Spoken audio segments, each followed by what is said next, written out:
just a sinking ship, and you're just a pair of lips that I've lost in the moment. All I want is for you to come back. Now I'm caught in the middle of love, and I need. Everybody, welcome to the Red Pill Diaries. We're going to get right into it with my co-host and my guest today, Mike Mihalovich. Mike, how is it going today? So far, so good. How about you? It's pretty good. Let's jump right into it. Mike, we've seen over the recent weeks or whatever the disregard for international law by Israel and by the U.S. And where do you think this is leading the so-called rules-based order when they disregard the very laws that they try to trumpet for everyone else? Well, it is basically the rule of the stronger one. So we have a strong man and henchman in the game. So they want to impose whatever they think it's right. I mean, every country has a right to determine the level of safety or safety risks, but often that stuff is simply interfering with the other country's safety. So yeah, and this was something that was prepared for a long time. This outcome, you can see how meticulous planning was from the Israeli side, implementing like a fifth column inside Iran, taking out their air defense at the beginning, executing. Operations of attacking the political leadership, military leadership. So you can like Mossad or hate Mossad, but they're very effective what they're doing. And Iranians were actually on the other side. Everything was set up and planned, so that it was just buying the time and taking them off guard. Mm-hmm. Mm-hmm. It reminds me, Mike. It reminds me a little of what the United States set up with Hezbollah.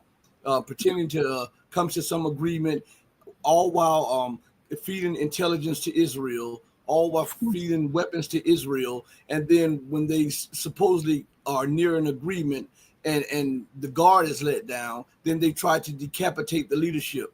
Yes, exactly. Yeah, go ahead. Yeah, this is how services are working. I mean, we have to price that on that professional level. Put aside political stuff, but professional, yeah, that is how services are doing things. Because you see how to say boss like.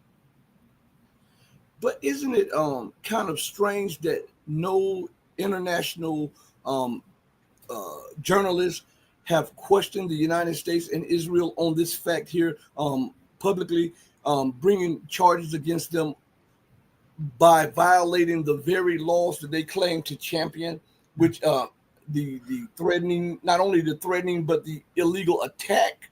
It's an illegal threat, illegal attack, and then illegal bombing of Iran and its nuclear power plants. These are crimes against humanity. These are war crimes. Yet no one, when you hear them throw questions to the Pentagon or to the White House press briefing, nobody brings up those facts. And everything was in Western Europe. Everything was based on the cheap energy. They don't have cheap energy anymore. But now U.S. is supplying that 3 or 4 times more expensive. Of course, that's the business.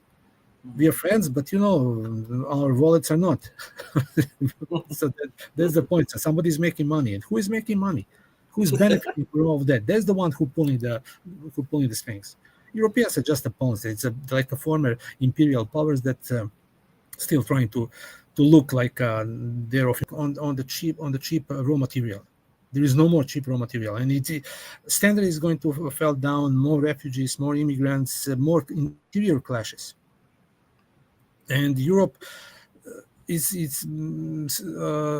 Now they look like a united, but they're moving in the circles. And once when they will get to the old roots, everybody hate each other. Mm. And in Asia, yeah, business in Asia is that those who pull the strings, they need to have a place where they're going to alternatively put the crisis. So it will be. It will see, the business is going to continue. Iranians are going to do their stuff. They're going to do differences between Arab countries. And remember, Netanyahu said once, 1948, when Israel was formed, all Arab world was united. Now Arab world is divided because on one side you have like a bakshish economy, guys who deal with those who pull the strings. So follow the money, and you will see. Yeah, that will be like one sentence to finish that. Follow the money, and you will see who is pulling the strings. Mike, once again, thank you for fitting me in your schedule. I know you're busy. You did it for me because you've been on the show multiple times, and I really, really appreciate it. Yeah, my pleasure. Hey, be blessed and be safe. Yeah, you too. Cheers. Bye. All right, peace. Everybody listen. And I saw what Pedro said. Nobody picked up what Pedro says. Pedro says that the Colombians are going to lose one of their best customers. He's talking about Zelensky and the cocaine or whatever like that. So okay, guys. See you. Bye-bye. So everybody listen. You guys have a blessed weekend. Be safe out there. Always remember to do right by others, not because there's some material gain, but do right by others because it's the right and humane thing to do and the godly thing to do. Because even when no one else is watching, God Almighty is watching. And as my mom always says, God sits high, but he looks low. Know that I love each and every one of you who loves truth, freedom, justice, and equality. But know that the love that I have for you will always pale in comparison to the love that God has for you. Until we next speak again, stay strong, stay true, but above all things, remember to stay righteous. Like, share, and subscribe. Hey, mama, your baby boy loves you more than life. Deuces, everybody. Thank you all. Be blessed. We're out of here. Peace.